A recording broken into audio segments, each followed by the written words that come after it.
This is Eagle Owl, and today I'll be talking about Nakobe Dean is the starter. Zack Baun got snubbed, and lastly, Bryce Huff. Is it time to panic? But let's get straight into it. All right, so before we get straight into it, I gotta talk about Saquon Barkley. Congratulations to Saquon Barkley, Offensive Player of the Week. I mean, who else could it be? 100 plus yards on the ground, 20, 30 plus yards catching the ball. He had 3 touchdowns. That's the big one, the 3 touchdowns. And obviously, he saved the team. I can say he's the main reason why the Philadelphia Eagles won. Yeah, you can factor in other stuff like what Zack Baun did on defense or the clutch throws that Jalen Hurts made or like even a clutch catch that AJ Brown made. But the main catalyst was Saquon Barkley, and we really needed him that game, especially with the slippery field. We used that to our advantage because at first I thought it was going to be a disadvantage. Remember that first play, Saquon handoff? It was like a -3 yards. I'm like, oh, this field is slippery. Super Bowl all over again. And it didn't happen. But again, congratulations to Saquon Barkley. But defensive player of the week was somebody from the Bears. I forgot his name, but I know he made a few plays and he had like the game winning interception, but he did nothing compared to Zack Baun. I mean, Zack Baun had 15 tackles, I think 11 or 12 solo, and 2 sacks. I mean, he was all over the field. There are even reports before I go on a tangent. There are reports that like now Zack Baun, they know what they got. The defense is going to get more exotic. So Zack Baun, man, he's a baller. He's definitely a baller. As you see, as I had all 22 playing, just everywhere. I mean, inside, you can line them up as a DN. Because I know we're making a big deal out of defensive ends, but I think our sacks, I'm telling you, I think the sacks are going to come different. Not the traditional Eagles way, but I think the sacks are going to come from different places. Like, I would not be surprised if our edges don't get over 8 sacks. One of them don't get over 8 sacks. Maybe like, let's say Bryce Huff had like 6. Nolan Smith got like 2. Josh Sweat probably has 8, but it's hard for me to see anybody on the edges right now getting double-digit sacks. But Nakobe Dean might have like 4 or 5, and Zack Baun might have like 6, 7. Like, I think the sacks are going to come that way, and even how we blitz the nickel, I think sacks are going to come that way, and that's not usually the traditional way. We usually rush the 4. One of them guys gonna get there, and we drop back everybody. But I think it's going to be different. I've seen blitz packages. It's a lot that's going into this defense.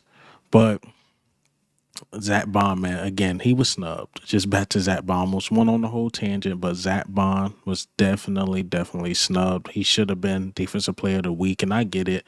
Probably didn't want 2 guys from the same team being offense and defense. And the guy from the Bears, the corner, he did have a good game, but it was nowhere near Zack Baun. But while I was going on that tangent about the edge rush, let's talk about Bryce Huff. So Bryce Huff, he's been getting a lot of heat. I think he had the least amount of snaps, or no, I know he had the least amount of snaps between the edge rushers. Didn't get any pressures, and it just didn't look good. But I think it's overblown because there's little clips I would play here and there. Like, it looked like a lot of slippage, and then plus it looked like when he was in, it was more of the quick game rollouts. So it was going to be hard for him to get to the quarterback anyway. Vic Fangio said something in the matter of like, he got to separate himself. The thing is, Bryce Huff looked like everybody else. Like, we knew what Hassan Reddick was, and when he was here, he definitely separated himself. But it looked like Bryce Huff fit in the pack. And what I like about Vic Fangio, he don't care how much you getting paid. He see Bryce Huff right now like, he's not separating himself. He's good. He's not separating himself from the pack. So you know what? He's going to get the same amount of rotation time as Brandon Graham, as Nolan Smith. He got to separate himself. But I think the thing calling him a buzz and all this and all that, I think that's a little overblown. You got to see how he play at the link before we make that judgment. And I know Jeff McClain talked about this on his podcast, and he said he spoke to an insider, and this is what was said. The Jets utilized Huff as a pin-the-ears-back style pass rusher. But in Philly, he's going to have to play the run more and learn a different technique. The situation reminds me of another free agent defensive lineman the Eagles brought in a few years back who struggled initially after a scheme change, Javon Hargrave. It took a year, but Hargrave eventually figured it out and became a Pro Bowler. Can Huff do the same? Can the Eagles afford to be as patient with Huff?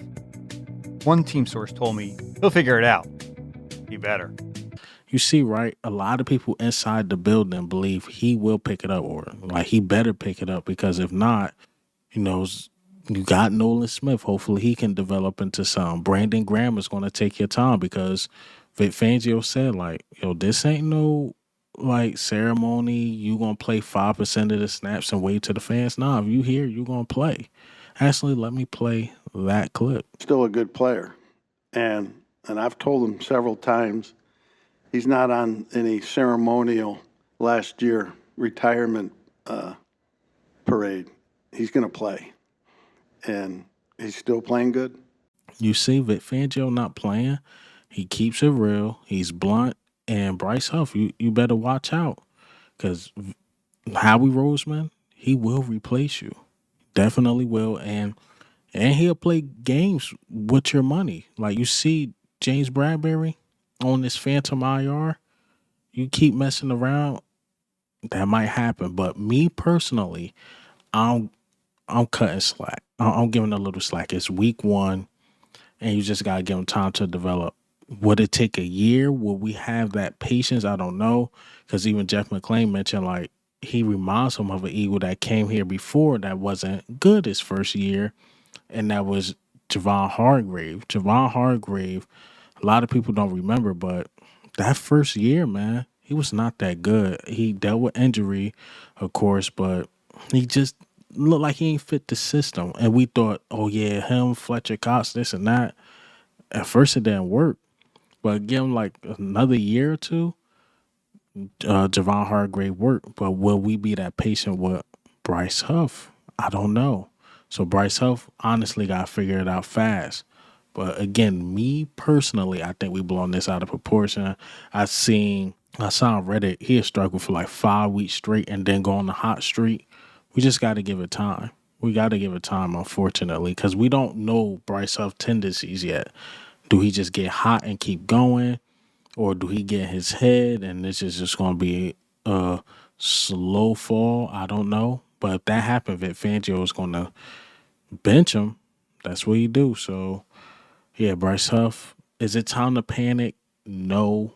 Don't panic after 1 week. But it's something to watch. We got to watch and see. Especially playing Kirk Cousins. He got to get there, man. He got to get at Kirk Cousins. Get some pressures at least.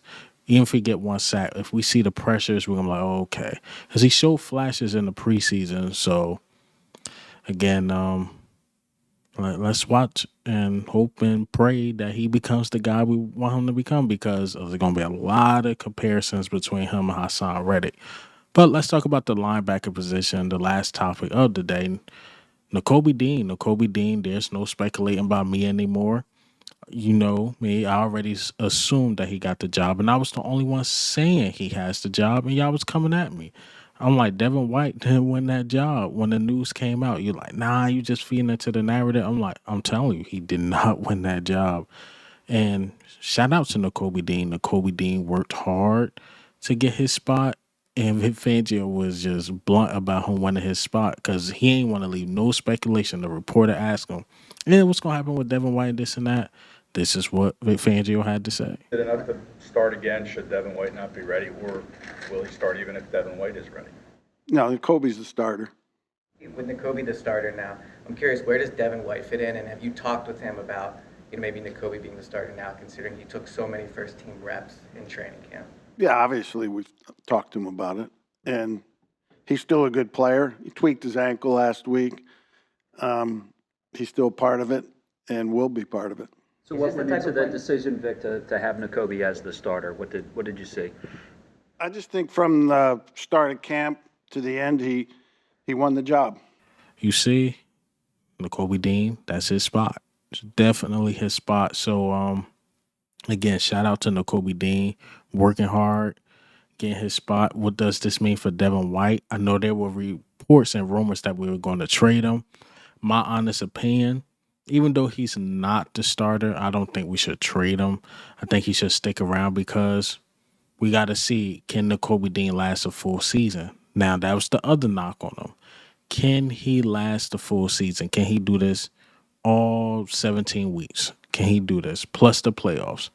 And if he can't and he has to miss a game or two or three or maybe even four, you got a solid backup in Devin White who could come in and fill in that spot for Nakobe Dean. Now, what does this mean for Devin White in the future? He probably is not going to get that contract he wants because a lot of teams are going to look at him unless he just massively develop. Like, you couldn't beat out Nakobe Dean or Zack Baun. You, as a former All-Pro at one point, Pro Bowler at one point, Super Bowl winner, you couldn't beat those dudes out. He's probably going to be contract to contract until he figure it out. I don't know. I don't know about his money situation. At this point, you should be lucky you're in the league getting paid millions of dollars. But I don't think that massive contract is coming, man. Sorry, man. 26, then 27, 28. Just going to get older and older. And this is supposed to be your prime now. And unfortunately, you figured out. Devin White is figured out. And a lot of people believe he thrived off of Levante David. And that's how it's looking. So I do feel bad for the guy, but it just is what it is. I wanted Nakobe Dean to beat one of these dudes out because as an Eagles fan, I'm more invested in Nakobe Dean. I was happy to have Nakobe Dean to hear how he was falling off. And I'm like, yo, he got to beat one of these dudes out. I thought it was going to be Zack Baun, but Zack Baun is playing at a high level. But he beat out Devin White. And Nakobe Dean had one hell of a game, almost a pick six. Got to catch that, but he had one hell of a game. Struggled in coverage a bit, but again, one hell of a game, man. Again, congratulations, Nakobe Dean. But hey, man, what do you think? How do you feel about the news today? Nakobe Dean, winning the spot. Bryce Huff, Saquon Barkley. But this is Eagle Owl, man. I'm out.